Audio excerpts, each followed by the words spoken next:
This is a love message. I received a comment. Will I be single forever? So if you're asking yourself and questioning, will I be single? Let's see what the universe has for us. Is collective ready for a relationship? Are they ready for love? Let's ask that. Let's start. Are you ready for love?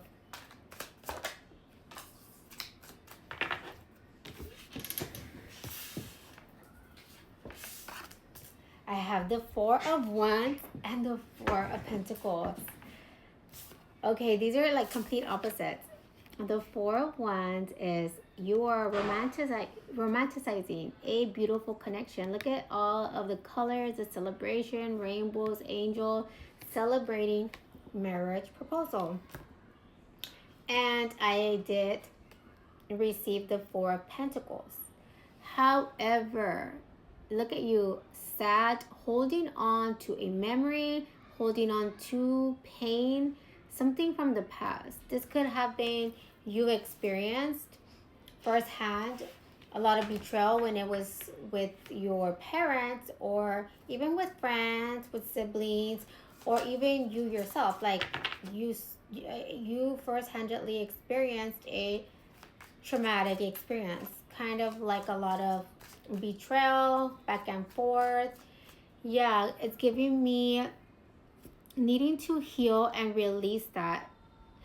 And maybe you're not aware of this, but you subconsciously hold this in back of your like mind.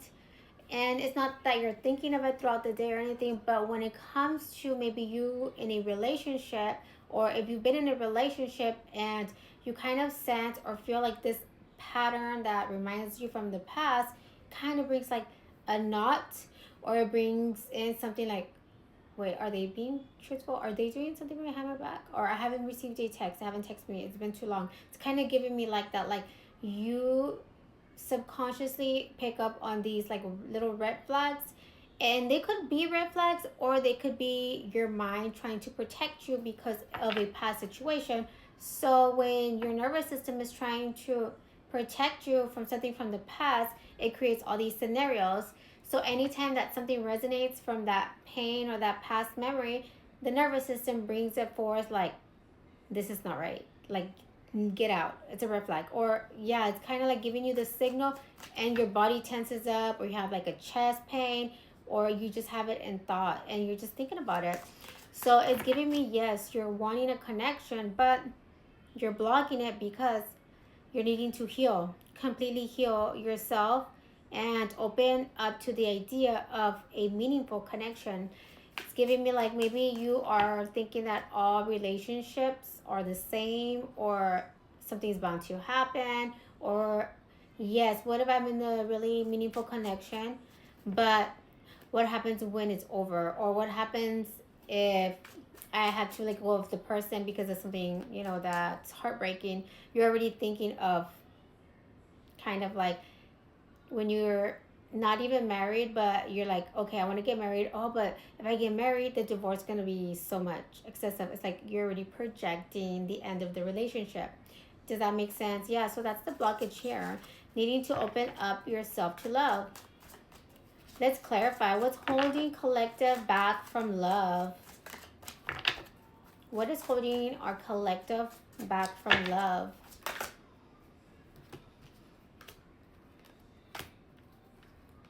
Okay, got a few that flipped over.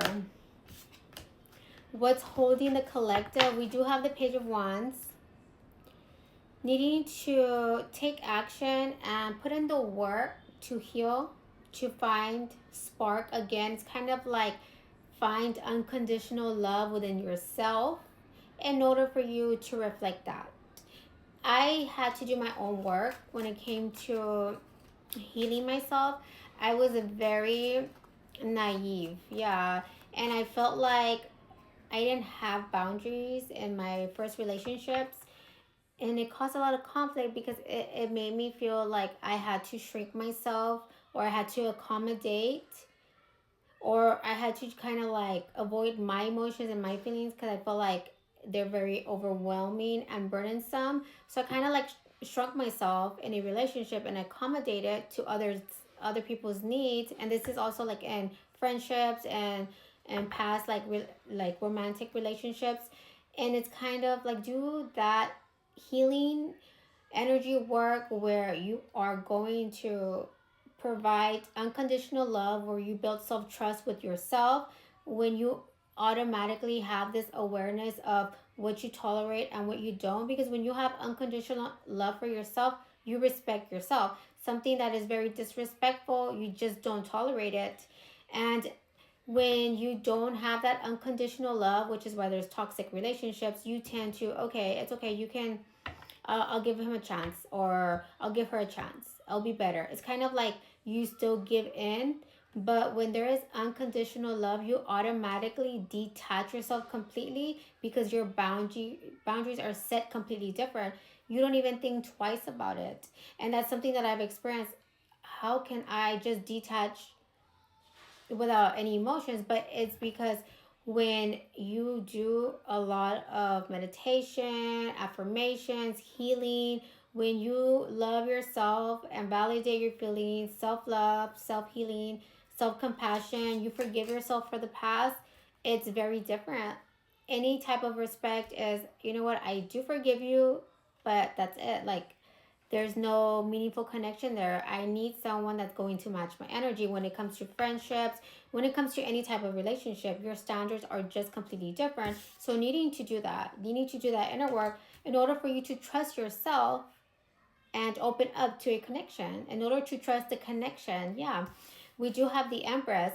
So what the Empress is giving me is like, yes, your standards are up here and you have boundaries. You're not gonna tolerate anything. However, there's a difference when you have boundaries and when you're not open up to connections. And this is giving me, someone comes along trying to maybe connect with you, or someone's trying to introduce you to someone, and you're already, no, I already have a bad energy, I already have a bad vibe, I don't want you. Or you're just like kind of like not open to the idea, but very quick to no, like shut it off, like not opening up. So yeah, it's giving me like, yes, build your walls, build, boundaries, have standards, put the energy out there, stand like your ground, but don't close the box, shut it, lock it, put a chain on it. Yeah, like don't be too much when it comes to like security, right? Needing to be a little bit spontaneous, needing to kind of just go with the flow and meet people, enjoy life, and be happy, and just spread unconditional love. You'll meet the right one when you least expect it, when you are enjoying the blissful moments. Yeah, we do have the Page of Pentacles and we do have the Fool. You're needing to ground yourself and you're needing to take action. Kind of, again, how I said it, put yourself out there and don't be so maybe overthinking or having like anxiety. It's kind of like you tend to adapt to, or you've adapted to a lifestyle where maybe you have to make plans, set something up. If your energy is not there, then you're not going. Or kind of like, oh, I want to go out, I want to be, spontaneous, do some fun things, have some drinks. Oh, but I'm gonna have to do my hair, and then I'm gonna have to dress up, and then I have work tomorrow, I'm gonna wake up late. Yeah, I would just rather not. That's the energy it's giving me. It's like, put yourself out there, go with the rhythm, be very spontaneous. If someone invites you out, who cares? Just, embrace the moment and just take that step forward. We do have the Fool, new beginnings. You're needing to look at love through a different light is what I'm picking up. Yeah, because you are desiring we have the Ten of Cups. You are desiring a meaningful connection, a stable one on mutual respect.